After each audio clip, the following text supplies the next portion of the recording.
వి gold trusted gold buyers తాకట్టులో ఉన్న బంగారాన్ని విడిపించి ఈ రోజు ఉన్న మార్కెట్ ధరకే కొనబడును. మరిన్ని వివరాలకు సంప్రదించండి 77107720.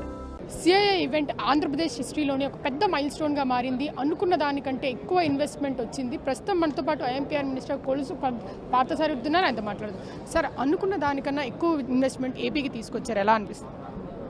మీరే విట్నెస్ ఏ విధంగా సక్సెస్ అయింది, పారిశ్రామికవేత్తలు ఏ విధమైన అభిప్రాయాలు వెలిబుచ్చుతున్నారు కారిడార్స్లో మీరే చూశారు. ఈ సమ్మిట్ చాలా బ్రహ్మాండంగా సక్సెస్ అయింది. ఊహించిన దానికంటే కూడా ఎక్కువ ఎంఓయూలు, ఎక్కువ పెట్టుబడులు వస్తాయని చెప్పేసి ఆశిస్తాము. అంటే సెకండ్ డే ఎంతవరకు ఇన్వెస్ట్మెంట్ వచ్చిందని అనుకుంటున్నారు? ఈ 2 రోజుల్లోనే దాదాపు 11-12 లక్షల కోట్ల పెట్టుబడులకి ఎంఓయూ సైన్ జరిగినాయి. ఈరోజు ఇంకా మరికొన్ని ఎంఓయూ సైన్ జరగబోతా ఉన్నాయి. తప్పుకోకుండా ఊహించిన దానికంటే కూడా చాలా ఎక్కువ మోతాదు వస్తుంది. అంటే ఇన్వెస్టర్స్కి వై ఆంధ్రప్రదేశ్, వై వైజాగ్ అంటే ఏం చెప్తారు మీరు? వైజాగ్ ఇన్హెరెంట్ స్ట్రెంగ్స్ ఉన్న సిటీ, బీచెస్ కానివ్వండి, కోస్ట్ లైన్ కానివ్వండి,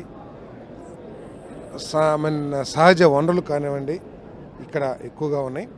ఆంధ్రప్రదేశ్కి ఎందుకు రావాలంటే ఆంధ్రప్రదేశ్ ప్రభుత్వం ప్రజాస్వామ్యబద్ధంగా, చట్టబద్ధంగా పాలసీస్తో లైక్ ఫుడ్ ప్రాసెసింగ్ పాలసీ కానివ్వండి, ఇండస్ట్రియల్ డెవలప్మెంట్ పాలసీ కానివ్వండి, డ్రోన్ పాలసీ కానివ్వండి, ఎలక్ట్రానిక్ పాలసీ కానివ్వండి, లేదా క్వాంటమ్ పాలసీ, అన్ని రకాల పాలసీ అంటే పారిశ్రామికవేత్తలకి కావలసిన అన్ని మార్గాలకి సుగమం చేసే పాలసీస్ అన్నింటినీ కూడా ఈ ప్రభుత్వం ఆమోదించింది. ఇప్పటికీ కూటమి ప్రభుత్వం ఈ పాలసీస్ ద్వారా ఈ రాష్ట్రంలో 20 లక్షల ప్లస్ యువకులకి ఉద్యోగ అవకాశాలు, వ్యవసాయదారులు పండించే పంటలకి మెరుగైన ధరలు లభించేటట్లు చేయాలనేది ఈ ప్రభుత్వం యొక్క లక్ష్యం.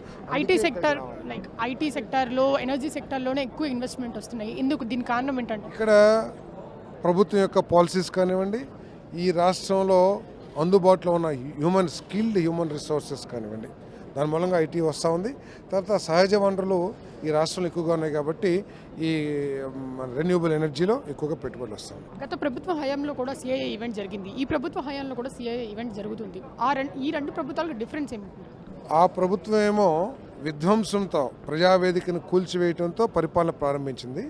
ఈ ప్రభుత్వం ఏమో 25 పాలసీలు, డిఫరెంట్ పాలసీస్ని కేంద్ర ప్రభుత్వ పాలసీలకి అనుగుణంగా ఆ పాలసీస్ ద్వారా బెనిఫిట్ పొందే విధంగా, పెట్టుబడిదారులకి అనుకూలంగా, ఇబ్బంది లేని విధంగా పాలసీస్ తయారు చేశాం. కాబట్టి ఆ ప్రభుత్వానికి చాలా తేడా ఉంది. ఆ ప్రభుత్వంలో పెట్టుబడిదారులకి నమ్మకం లేదు. వస్తే ఏమైపోతుందో, మా పెట్టుబడి మమ్మల్ని ఎక్కడ ఇబ్బంది పెడతారో అనే భయం ఉండేది. ఈరోజు మా పెట్టుబడి సురక్షితం అనే భావంతో ఉన్నారు. వై ఆంధ్రప్రదేశ్ అంటే వన్ వర్డ్ ఏం చెప్తారు? Andhra Pradesh is the destination for investment with visionary leadership. ఇది ఇక్కడ పరిస్థితి. కెమెరామెన్ రామకృష్ణతో అథా Mohammed, Vizag. Local to global news at your finger tips. మీ చేతిలో ఒక ఆయుధం. Download R TV app. Media legend Ravi Prakash is back.